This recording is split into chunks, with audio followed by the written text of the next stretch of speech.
আসসালামু আলাইকুম স্যার। পিছনে তাকান। পিছনে এই কি ব্যাপার? মালিকের ফোন আপনার কাছে কেন? নিশ্চয় মালিকের ফোন চুরি করছেন আপনি। ভাই এমনি হোটেলে বেচা কেনার অবস্থা ভালো না, তারপরে তো গরুর মাংস তো ভাত খেয়ে কয় টাকা নাই, কি করবো এরকম তো ভাই? গরু মাংস দিয়ে ভাত খেয়ে টাকা নেই? কে যে তুমি গরু মাংস দিয়ে ভাত খাইছো অঙ্ক টাকা নেই? টাকা ছিল, টাকা হারায় গেছে। আজকের মতো ছাড়া দেন, পরে এক সময় দিয়ে যাবে। ভাই ওর কথা বিশ্বাস করেন না, ওর দেখে বোঝা যাবে একটা বাটপার। ওরে ভাই বাইন্দা রাখি, বাইন্দা রাখলে ওর তো টাকাটা বাইরে আইবো। ফারুক দাও, গরিব মানুষ ছেড়ে দাও, টাকাটা দিয়ে দেবে। হ্যাঁ দেন, ছেড়ে দেন। আমার কি আজকে তো আপনার হোটেল চাকরির শেষ দিন, যেমন চাই করে এলাম। যা আজকের মতো ছেড়ে দিলাম, আগে জানলে তো তোর 2 প্লেট গরুর মাংস বাদ দিতাম। যা। কিছু ভাই, আপনার কি সমস্যা? ভাই আমি সাময়িক আর্থিক সমস্যা আছি, আর আমার শারীরিক কিছু সমস্যা আছে ভাই। পকেটে কোনো টাকা নাই, যদি এক প্লেট ভাত দিতেন খাই ওষুধটা খাইতাম, পরে এক সময় যাওয়ার সময় না টাকাটা দিয়ে যাবো। মনে ভাত খাইবেন না? আমাদের এখানে ডিম ভাত আছে, ডিম দিয়ে ভাত খেলে হবে?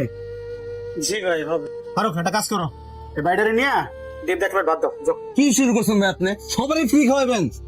খাওয়ান খাওয়ান। আচ্ছা শেষ দিন তো সবারই ফ্রি খাওয়াইতেন। মালিকের আমার কথা হয়ে গেছে, একটু পরে মালিক এসে আমার দায়িত্ব বুঝাই দিয়ে যাবো, তারপরে দেখবেন এই হোটেল লস কেমন হয়।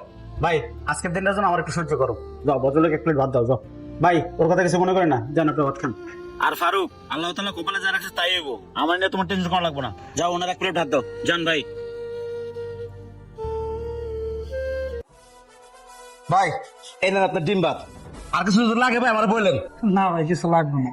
আরে ভাই খান খান, আচ্ছা হোটেলে সবকিছু ফ্রি, ওই ম্যানেজারের বিশেষ তো মজা আছে অন্য, আর সবাই খালি ফ্রি খাওয়ায়। ভাই মারান। জি ভাই আইতাছি। কোন ভাই? মানে রাখ ভাই গরম মশলা দেখা 100 টাকা কম হয়ে গেল না? আরে রাখ রাখ, খাইতে খাইতে তো পুরো হোটেলটা খাওয়া বলছস। আমি কাউন্টারে যাইতেছি, একটু বিলটা কইস। আচ্ছা ভাই, আজকে তো পেলাম 100, কালকে এখানে হোটেলের ম্যানেজারটা হই, পরে পুরো হোটেলের মালিক হয়ে যাবো। আই ফারুক বিল কত? ভাই 120। ভাই আলহামদুলিল্লাহ, খাবারটা খাই অনেক তৃপ্তি পেলাম। ধরে গেছেন তো ভাই না? জি ভাই আলহামদুলিল্লাহ। আচ্ছা আপনার আজকে লাস্ট দিন না কি শুনলাম, আসলে বিষয়টা কি? বিষয়টা আসলে ভাই গরিবের দুঃখের কথা শুনে কি করবে? এই হোটেলটাতে আমি কয়েক মাস যাবত চাকরি করি, কিন্তু আমার চাকরিটা চলে গেছে, আজকে আমার লাস্ট ডিউটি। এই হোটেলের মালিক ঢাকা থাকে, তার সাথে আমার কখনো দেখা হয় নাই, শুধু ফোনে কথা হয়। তবে মালিকের আজকে আসার কথা। এই হোটেলের কোন কর্মচারী ষড়যন্ত্র করে আমার নাম বদনাম করতেছে, তাই মালিক নিজে ফোন করে আমাকে না করে দিছে। আমার আর চাকরিটা নাই। কিন্তু বিপদের কথা হচ্ছে, এই হোটেলের বেতন দিয়ে আমি সংসারটা চালাই। 2-3 মাসের ঘর ভাড়া বাইজে গেছে, বউ বাচ্চা নিয়ে কোথায় যাবো সেই টেনশনে আছি। আর আমার সব থেকে বড় প্রবলেম কি, আমি মানুষকে প্রচুর দান খয়রাত করি। আসলে আমি কি করব, আমি মানুষকে খাওয়াইতে ভালোবাসি, দান করতে ভালো লাগে, যেটা সবসময় আমার আব্বা করতো। আসলে রক্তের সাথে মিশে গেছে তো, চাইলেও বাদ দিতে পারি না। কেউ এসে তার বিপদের কথা বললে আমি দান খয়রাত না করে পারি না। আব্বা ভালো মানুষ ছিল, আমি ভালোবাসার চেষ্টা করি, আসলে ভালোবাসার শত্রু বেশি। তো মালিকের কাছে শুনছি যে এই হোটেলটাকে বিক্রি করে দেবো, তো এরকম হোটেল যদি একটা কিনতে পারতাম তাহলে গরিব অসহায়দের ফ্রি খাওয়াইতাম, কিন্তু আল্লাহ সে সামর্থ্য দেয় নাই, আর সে টাকা পয়সাও নাই যে হোটেলটা আমি কিনবো। যাক, আল্লাহ তাআলা একটা ব্যবস্থা করবোই, তাই দোয়া করেন আমার জন্য। ও আচ্ছা এই ব্যাপার, আপনার কর্মচারীকে ডাক দেন। ভাই ফারুক। জি ভাই, এদিকে আসেন একটু। জি বলেন ভাই। আপনি এখানে দাঁড়ায় আছেন কেন? আপনার দেখা হচ্ছে, জান আপনি? মালিকের ফোন আসলো, মালিক এসেছেন কি? আজ দেখি না, ফোনটা ধরি। হ্যালো, আসসালামু আলাইকুম স্যার। পিছনে তাকান। পিছনে কি ব্যাপার? মালিকের ফোন আপনার কাছে কেন? নিশ্চয় মালিকের ফোন চুরি করছেন আপনি। মালিকের ফোন চুরি করছো না? আমি এই রেস্টুরেন্টের মালিক।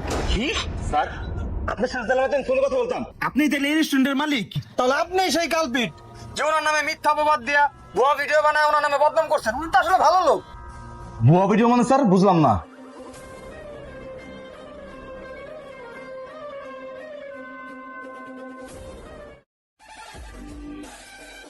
এই দেখছেন, আমার ড্রাইভার পাঠাইছিলাম, ও টাকা নিছিল আর ওর রিভার্স ভিডিও বানায় আপনি ওর নামে বদনাম করছেন।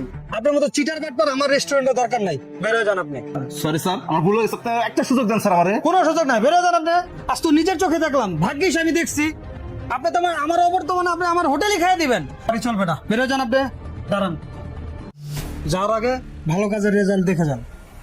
মুন্না সাহেব, আপনি বলছিলেন না এরকম যদি একটা হোটেল পান তাহলে আপনি গরিব দুঃখীদেরকে ফ্রি খাওয়াবেন? জি স্যার। আসলে মুন্না সাহেব, আমার ঢাকায় অনেকগুলো হোটেল, আমি সবগুলো দেখাশোনা করতে পারি না। আজকে থেকে এই হোটেল আপনিই চালাবেন, আপনি এটার মালিক। কি বলেন স্যার, এই হোটেলের মালিক আমি? হে আল্লাহ, তোমার দরবার লাখ লাখ শুকরিয়া আল্লাহ, তুমি আমার দোয়াটা কবুল করছো। কি হোটেলটা দিয়ে দিল? এবং অবশ্যই আপনার কাছে একটা অনুরোধ থাকবে, আপনি সবাইকে যে খাওয়াইতেন ফ্রিতে, এটা আপনি অব্যাহত রাখবেন। তাতে যদি আপনার কোনো প্রকার হেল্প লাগে তাহলে আমাকে বলবেন, আমি সবসময় আপনার পাশে আছি। স্যার একটা কথা কি জানেন, সত্যের জয় চিরদিনই হয়। আমি আল্লাহ তাআলার উপর বিশ্বাসী ছিলাম, আজকে আমি রেজাল্ট পাইলাম। ধন্যবাদ স্যার। আর আপনি এই জায়গায় দাঁড়িয়েছেন কেন? যান, বেরো যান। স্যার আমরা আরেকটা সুযোগ দেন স্যার। কোনো সুযোগ নাই, বেরো যান। স্যার। এই ড্রাইভার, জি স্যার। যান বাইরে গাড়িটা বের করেন। স্যার গাড়ি রেডি আছে। আচ্ছা ঠিক আছে, জান আসতেছি। ঠিক আছে মুন্না সাহেব, থাকেন। ঠিক আছে, ভালো থাকবেন। আসসালামু আলাইকুম। ওয়ালাইকুম আসসালাম।